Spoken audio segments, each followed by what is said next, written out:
और उन तपस्वियों की पुण्य कहो कवरी विभीषण केरी जाहि मृत्यु आई अति नेरी। और उस कायर उस बुज़दिल डरपोक विभीषण की कुशलता जिसकी की मृत्यु नजदीक आ चुकी है। नाथी कृपा करी पूछे हो जैसे नाथी कृपा करी पूछे हो जैसे मानो हो क्रोधे कहा करी जैसे मानो हो क्रोध। हे महाराज, जिस तरह से आप कृपा करके मुझसे पूछते हैं उसी तरह आप अपने अभिमान को त्याग कर मैं जो कह रहा हूँ और जो आपको बता रहा हूँ आप उसे बिल्कुल सत्य मानिएगा। मिला जाए जब अनुज तुम्हारा और जाते ही राम तिलक ही सारा। जब आपने अपने भाई विभीषण को लात मार के लंका से बाहर निकाला तो आपके भाई विभीषण उस तपस्वी राम की शरण में पहुंचे और राम के चरणों में त्राहिमाम करते हुए गिर गए। फिर क्या हुआ? तो उस राम ने आपके भाई विभीषण को दोनों हाथों से उठाकर अपने हृदय से लगा लिया और आपके जीते जी समुद्र का जल मंगाकर लंका का राज तिलक। रावण दूत हमें सुन काला और कपि ने बाध दीने दुख नाना। लेकिन जब उन बंदर भालुओं ने मुझे पहचान लिया कि ये रावण के भेजे हुए राक्षस दूत है, गुप्तचर है, तो हमारा भेद लेने के लिए आए हैं तो हमारी नाक और कान को काटने लगे। जब मैंने राम की सौगंध दी तब मेरी नाक को छोड़ा है। पूछो नाथ राम कटकाई और बदन कोट सती बरणे न जाई। और आप राम की सेना के विषय में पूछते हैं कि रामादल में कितनी सेना है, तो मैं रामादल की सेना का क्या वर्णन करूं? रामादल की सेना का वर्णन शेष शारदा महेश भी नहीं कर सकते। अच्छा, मैंने ऐसा अपने कानों से सुना है। असमय सुना श्रवण दश कंधर। क्या सुना है? प्रथम 18 यूथ बंदर।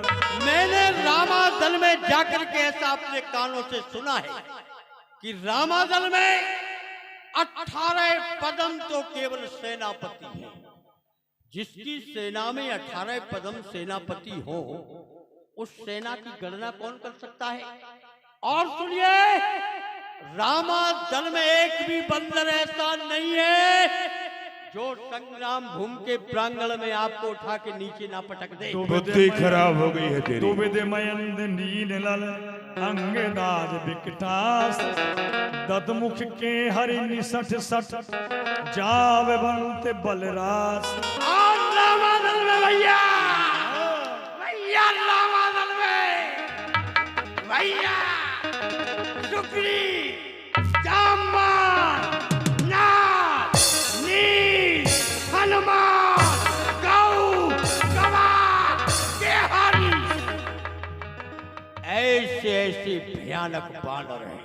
परम क्रोध मीजे सब हाथा आय सुपे न देत रघुनाथा। और सभी बंदर भालू आपस में अपने हाथों को मीलते हैं और कहते हैं क्या करें, राम जी आज्ञा नहीं दे रहे हैं, नहीं तो लंका उखाड़ के समुद्र में घुसेड़ दे। हंसने की बात, रावण के 10 मस्तक काट ले, लंका के ऊपर विजयश्री का झंडा ठोक दे। अच्छा, क्या करें, राम जी आज्ञा नहीं। ख्वाब देख रहे। सुरद दसन बिहसा दसीसा जो असकत सहाय कीसा। और सुनिए, जिन श्री राम का एक बार कहां भूल रहे, जिन एक समुद्र तो क्या कोटान कोट समुद्रों का शोषण कर सकता है, फिर भी वो मर्यादा का पालन करने वाले धर्मावतार राम आपके भाई विभीषण से पूछ रहे, सलाह ले रहे कि भैया विभीषण, मैं इन बंदर भालुओं की सेना को लेकर के इस समुद्र को पार कैसे करूंगा? लेकिन वो जल समुद्र राम को रास्ता नहीं दे रहा है। और चलते समय वो छोटे तपस्वी लक्ष्मण ने आपके लिए पत्र भेजा है।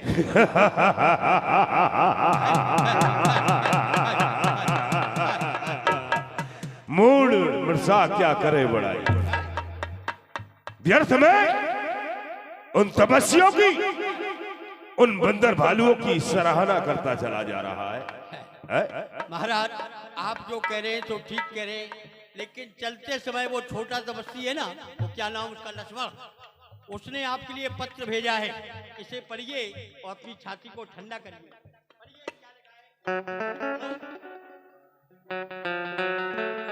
यदि तुम नहीं पढ़े हो तो हम पढ़ के सुना दें। कोई बात नहीं, कोई पढ़िए पढ़िए। क्या लिखा है?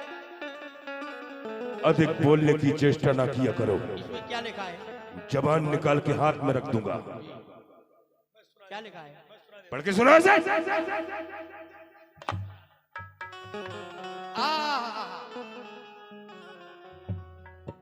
इसमें लिखा है, श्री श्री 108 श्री महाराजा लंकेश को लक्ष्मण का प्रणाम स्वीकार।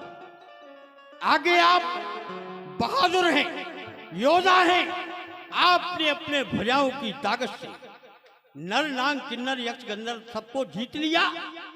आपके चलने से पृथ्वी कांपती है, नौका के समान डोलती है। लेकिन इतने बहादुर योद्धा होते हुए आपको स्त्रियों की चोरी करना शोभा नहीं देता है। इसलिए आपसे हमारा निवेदन है, आप राम को साधारण मानव न समझिए। राम, कृपया पन्ना पलटिए। आप राम को साधारण मानव न समझिए। राम इस चराचर के स्वामी हैं, जगत पिता हैं, परमात्मा हैं, अंतर्यामी हैं, भगवान हैं, अनादि हैं, ब्रह्म हैं। राम शरणागत की रक्षा करने वाले। और क्या लिखा है? इसमें लिखा है, कोई भी व्यक्ति कितना भी पापी क्यों ना हो, चाहे ब्रह्म हत्या का पाप लगा हो, चाहे गौ हत्या का पाप लगा हो, यदि वो हमारी शरण में आ जाए, राम जी की शरण में, तो प्रभु उसके सारे अपराधों को क्षमा कर देते हैं। इसलिए आप साथ सम्मान कृपया पन्ना पलटिए। हाँ, मातेश्वरी जानकी को साथ सम्मान डोली में बिठाकर राम जी की शरण में ले आइए। श्री राम तुम्हारे सभी अपराधों को क्षमा कर देंगे। कहाओ मुखागर मूल सल मम संदेश उदार, और सीता दे दो राम को नहीं आवा काल तुम्हारा।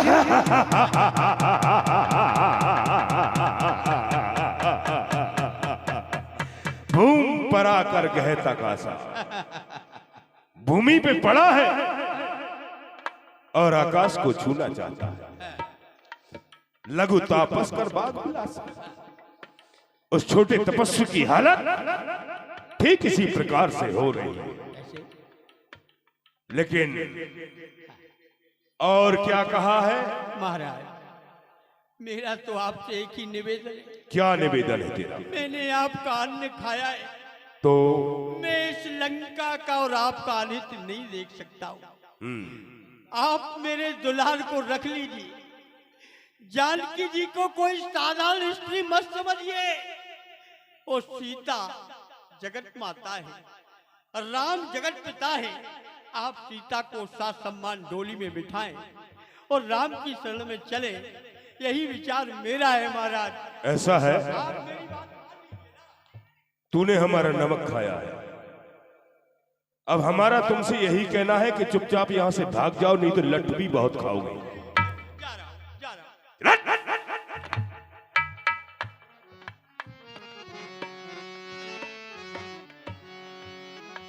इन तपस्वियों के विषय में अब सोचना पड़ेगा, आज ना बढ़ेगा इनके विषय में। ऋषि अगस्त के श्राप हो भैया भवा। ऐसा कहते हैं, विनाश काले विपरीत बुद्धि। जब जिसका विनाश होता है तो पहले उसकी बुद्धि खराब हो जाती है। जाको प्रभु दारुण दुख दे ही और ताकि मत पहले हर ले ही। महाराज रावण को किसी की शिक्षा अच्छी नहीं लगती। जैसे मरने वाले व्यक्ति को मरते समय दवा बुरी लगती है, उसी तरह से हमारे महाराज को किसी की शिक्षा अच्छी नहीं लगती। हनुमान जी जय हो, प्रणाम, आपकी शरण में आए। खुश रहो, फिर से आ गए, क्या बात है? देखिए हम राक्षस थे नहीं। हाँ। मुझे तो अगस्त ऋषि के हिसाब से राक्षस बनना पड़ा। अच्छा। अब मैं भगवान की शरण में आया हूँ। मैंने रावण को बहुत समझाया, मानता नहीं है। मुझे लात मार के लंका से निकाल दिया है। अच्छा, हाँ, भगवान के दर्शन करना है मुझे। ठीक है, तुम भगवान के दर्शन करो। और जिस ऋषि के श्राप से तुम राक्षस हो गए थे, आज से तुम्हारा उद्धार भी हो गया। जय हो। इधर भगवान को 3 दिन व्यतीत हो रहे हैं समुद्र से प्रार्थना करते हुए। विनय न मानत जलधि जड़